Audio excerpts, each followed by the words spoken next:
A graça e a paz do Senhor Jesus, amém, irmãos? Hoje nós vamos compartilhar o capítulo 1 e o capítulo 2 do livro de Atos. Vamos começar esse novo livro e eu creio que você vai ser muito edificado em nome de Jesus. Bom, o nome Atos é porque, na verdade, são os atos, as práticas dos apóstolos e da igreja primitiva, amém? Então é importante que nós que juntos possamos compreender as verdades desse livro. No verso 5, diz assim: porque João, na verdade, batizou com água, mas vós sereis batizados com o Espírito Santo, não muito depois desses dias. Então é uma promessa de Jesus ali aos seus discípulos. E ele disse: olha, vocês vão ser batizados com o Espírito Santo. João batizou com água, mas vocês vão ser batizados com o Espírito Santo. Depois, a partir do verso 6, nós vemos ali a ascensão de Jesus. É quando Jesus então volta, ali nos ares. E no verso 8 diz: mas recebereis poder ao descer sobre vós o Espírito Santo e sereis minhas testemunhas, tanto em Jerusalém como em toda a Judéia e Samaria e até os confins da terra. Então a promessa do Senhor Jesus é: nós seremos testemunhas dele. Nós seremos aqueles que vão carregar a mensagem do Evangelho. Amém? Ditas estas palavras, foi Jesus elevado às alturas, à vista deles, e numa nuvem os cobriu dos seus olhos. E estando eles com os olhos fitos no céu, enquanto Jesus subia, eis que dois varões vestidos de branco se puseram ao lado deles e lhe disseram: varões galileus, por que estáis olhando para as alturas? Esse Jesus que dentre vós foi assunto ao céu virá ao modo como o viste subir. Então, do mesmo modo que Jesus subiu, ele vai descer. Vai ter um momento que lá no Monte das Oliveiras, lá em Israel, assim como ele subiu, ele vai descer também. E ele vai descer para governar e para reinar sobre toda a terra. Amém? No capítulo 2, nós vemos a promessa se cumprindo, verso 1 diz: ao cumprir-se o dia de Pentecostes, estavam todos reunidos no mesmo lugar. De repente veio do céu um som como de um vento impetuoso e encheu toda a casa onde estavam assentados, e apareceram distribuídos entre eles línguas como de fogo, e pousou uma sobre cada um deles. E todos ficaram cheios do Espírito Santo e passaram a falar em outras línguas, segundo o Espírito lhes concedia que falassem. Então, esse dom de línguas foi algo dado pelo Espírito.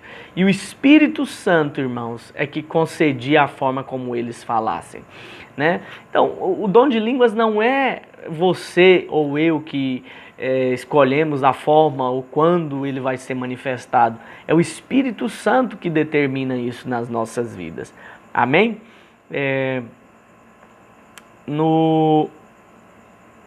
A partir do verso 14, nós temos um discurso de Paulo. Paulo prega ali para as pessoas e ele fala então, que nos menciona ali o livro de Joel, que o Espírito seria derramado. No verso 21 diz: e acontecerá que todo aquele que invocar o nome do Senhor será salvo. Ele estava fazendo menção do livro de Joel, mas estava declarando que aquele era o tempo das pessoas desfrutarem dessa realidade. E eu quero dizer para você isso também hoje. Hoje é o tempo de nós sermos cheios do Espírito Santo. Hoje é o tempo de você invocar o nome do Senhor. E aquele que invocar vai ser salvo em nome de Jesus. Amém? Então nós precisamos crer naquele que ressuscitou dentre os mortos. Uma vez que você crê nele, sua vida não será mais a mesma. E depois dessa mensagem de Pedro, a Bíblia diz que mais de 3.000 pessoas se batizaram no mesmo dia. Verso 37. Ouvindo eles estas coisas, compungiu-se-lhes o coração e perguntaram a Pedro e aos demais apóstolos: que faremos, irmãos? Respondeu-lhe Pedro: arrependei-vos e cada um de vós seja batizado em nome de Jesus Cristo, para a remissão dos vossos pecados, e receberei o dom do Espírito Santo. Então Pedro estava ali declarando boas notícias, a palavra que era boa nova da parte de Deus para a vida daquelas pessoas. E elas então creram naquela palavra, aceitaram aquela palavra, como diz o verso 41, foram batizados, havendo um acréscimo naquele dia de quase 3.000 pessoas. Então houve um grande avivamento em um único dia, irmãos. Você já parou para pensar o que Deus pode fazer num único dia, por meio de uma palavra, de uma pregação? Nós servimos um Deus que é muito poderoso. Amém? Depois o texto encerra, capítulo 2, falando um pouco como viviam os cristãos naquela época. No verso 42 diz assim: perseveravam na doutrina dos apóstolos e na comunhão, no partir do pão e nas orações. Verso 44, e todos que creram estavam juntos e tinham tudo em comum. Verso 46, diariamente perseveravam unânimes no templo, partiam o pão de casa em casa e tomavam as suas refeições com alegria e singeleza de coração, louvando a Deus e contando com a simpatia do povo. Enquanto isso, acrescentava-lhes o Senhor dia a dia os que iam sendo salvos. Então, esse povo reunia no templo e reunia diariamente de casa em casa. Eu sei que muitas pessoas não concordam com a célula, mas aqui estava acontecendo de fato uma reunião nas casas.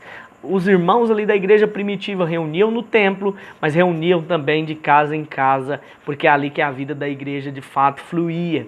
E a Bíblia diz que o Senhor é quem ia acrescentando dia após dia aqueles que iam sendo salvos. Eu tenho uma mensagem para você. Talvez você está angustiado, tentando fazer a obra com a sua própria força, com o seu próprio braço. Mas eu quero dizer para você, descansa no Senhor, porque Ele é que vai atrair as pessoas para estarem aí na sua igreja. Ele é que vai nos conduzir segundo o seu propósito. Ele é que vai guiar e direcionar as pessoas para estarem ali no nosso meio. Eu creio nisso, declaro e profetizo que nós estamos num novo tempo como igreja aqui nessa cidade, em nome de Jesus. Se você crê nisso, dê um aleluia bem forte aí onde você está.